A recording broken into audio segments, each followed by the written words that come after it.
Duck, the Great Western Engine, takes pride in his work. The smaller tank engines admire his can-do ethic and no-nonsense attitude. He was their role model. This annoys some of the bigger engines though, who thought he was often too big for his own buffers. Henry, who had suffered one of Duck's pranks, thought he ought to be brought down a peg or two. "There's a reason you haven't taken the Express or Kipper," Henry said one evening. "You're not the right material. Us bigger engines are made of it, but not you." "Not the right material?" Duck mused. "What material would that be?"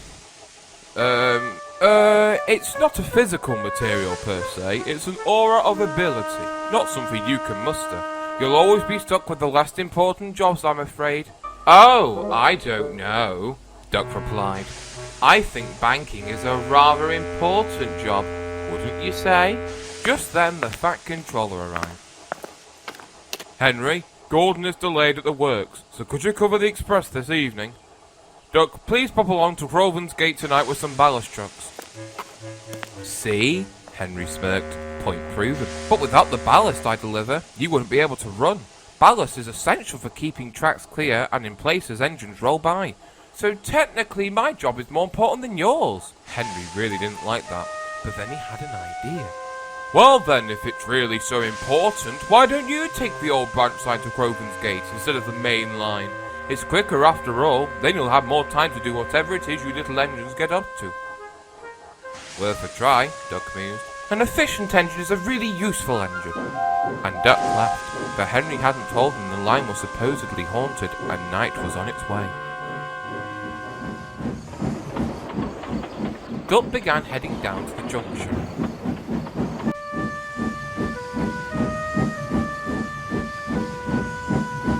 It was heavily forested and quite claustrophobic and dark.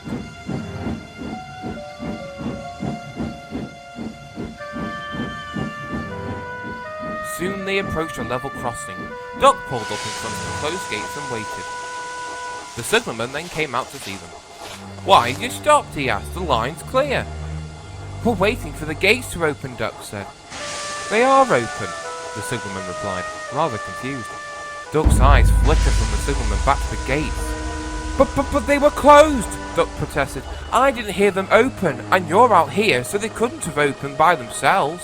"They were already open," the signalman said. "I got word you were travelling up here from the junction, so stopped road traffic in anticipation of your arrival." Duck felt slightly embarrassed. He began on his way again.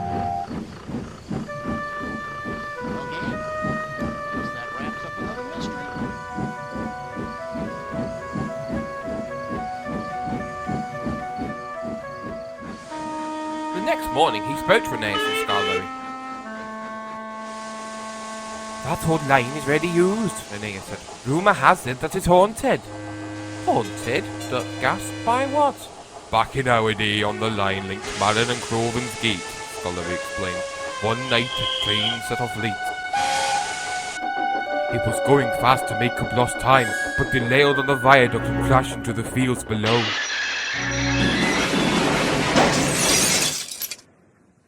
It was found that some railway spikes had been stolen, so the rails were loose." "Oh dear," Duck quivered. "It remained open, but usage fell once the main line became better developed and trains got faster. But on the night of the crash every year, people say they see or hear the train on its final trip." "What do they hear?" Duck asked anxiously. "The sound of steam, chuffing and the crash," Reneus replied. "And when was the crash?" 130 years ago tonight." Duck trembled, but then realised what Henry had done. "It wasn't quicker. Henry wanted to scare me." "It's okay to be scared," Scarlory reassured him. "Especially after what happened at the level crossing. The whole line must be haunted." Henry arrived and overheard. "Oh yes," he said smugly. "I forgot to tell you that part." Duck was about to protest, but then he had an idea. "You're right, Henry," he acted. "It was. I'm glad I got it out fairly easily, but I don't think a big engine like you can manage it." "Why not?" Henry spat angrily. "Ghosts." "Pah!" Henry snorted. "I've dealt with ghosts before. There's no such thing. I'll go down there tonight on my way back to the sheds."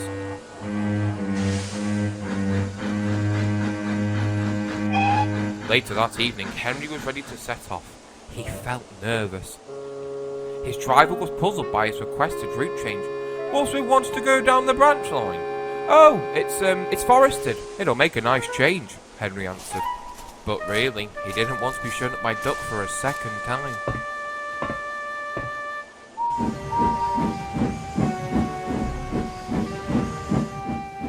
He set off into the night down the old branch line.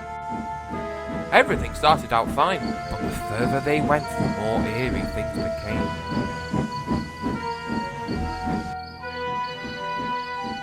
They approached the old viaduct and Henry stopped.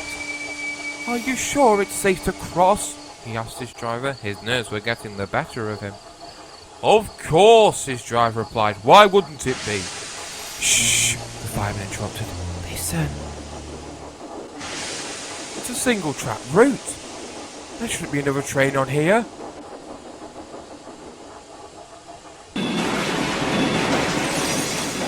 What was that? Henry shivered. "A ghost!" "Nonsense," his driver said. "Let's go and see where that sound came from."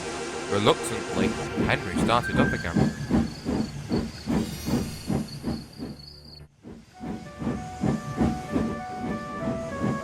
They approached the viaduct. Below he could see what appeared to be coaches and an engine lying in the undergrowth. "There! It's the ghost train! Can you see it?" "Where?" "On top of the bushes." "Excuse me. Do you have the correct time?"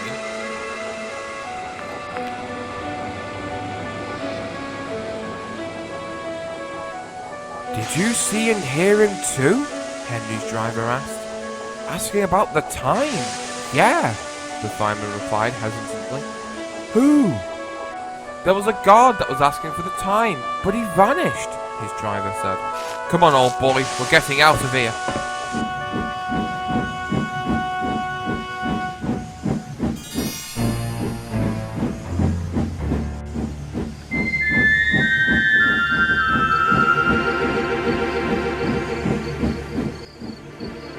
Henry soon arrived back in the yard. Duck was there. "How was your trip, Henry? Enjoyed the detour?" "If you're trying to scare me, Duck, you're the ghastliest thing I've seen all night," Henry retorted with a brave face. He went back to his sheds, knowing what he'd seen and wishing he'd never had. I don't think Henry will ever be the same again. Do you?